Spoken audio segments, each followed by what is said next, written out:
लोकसभा चुनाव के लिए विपक्ष हो या फिर सत्ता पक्ष, दोनों ने कमर कस ली है। विपक्ष जहां एक ओर 26 पार्टियों को एकजुट करने में लगी है, तो वहीं दूसरी ओर सत्ताधारी बीजेपी 38 पार्टियों के साथ सियासी समीकरण साध रही है।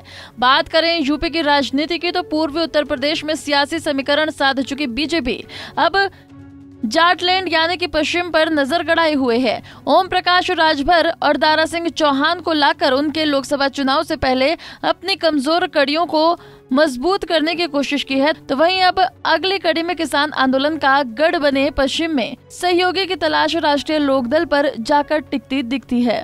अगर आंकड़ों के लिहाज से देखें तो पश्चिम में बीजेपी के लिए रालोद से ज्यादा बीएसपी फायदेमंद होगी। बीएसपी के साथ आने से वो हारी हुई सीटों पर भी जीत हासिल कर सकती है। अगर आंकड़ों की बात करें तो उत्तर प्रदेश में 2014 के लोकसभा चुनाव में बीजेपी जोर शोर से जुटी हुई थी।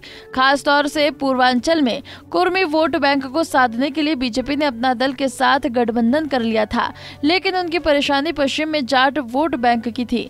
चर्चा हुई रालोद को गठबंधन के साथ रखा जाए, बातचीत भी हुई, लेकिन आखिर में उस वक्त यूपी प्रभारी अमित शाह ने बिना किसी रालोद के चुनाव लड़ने का फैसला लिया।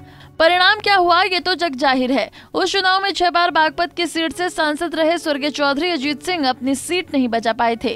यही नहीं, उनके बेटे जयंत चौधरी को भी मथुरा में पहली बार चुनाव लड़ रही बीजेपी उम्मीदवार हेमा मालिनी ने मात दी। यानी बीजेपी के जाट वोट बैंक को लेकर जो टेंशन थी वो चुनाव परिणाम आने के बाद दूर हो गई।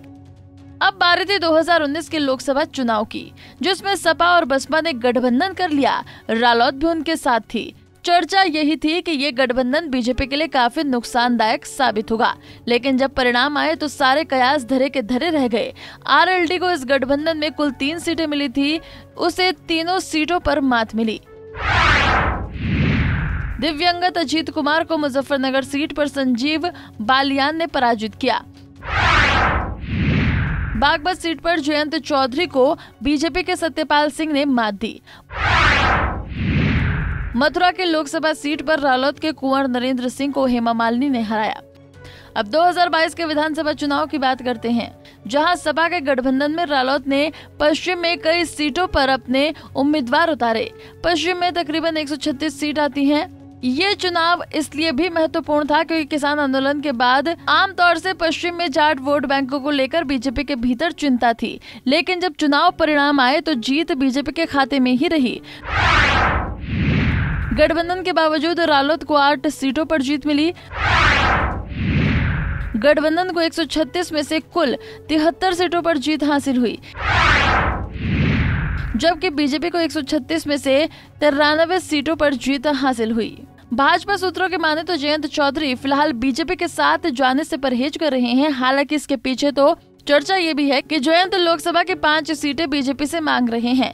मुश्किल ये है कि जो सीटें जयंत चौधरी मांग रहे हैं वो सीटें बीजेपी 2024 से लेकर 2019 तक के लोकसभा चुनाव में अपने बलबूते जीतती चली आ रही है। Bureau report, Punjab Kesari TV. हमसे जुड़े रहने के लिए हमारे YouTube चैनल को सब्सक्राइब करें और नई वीडियो की नोटिफिकेशन के लिए बेल आइकॉन को दबाएं।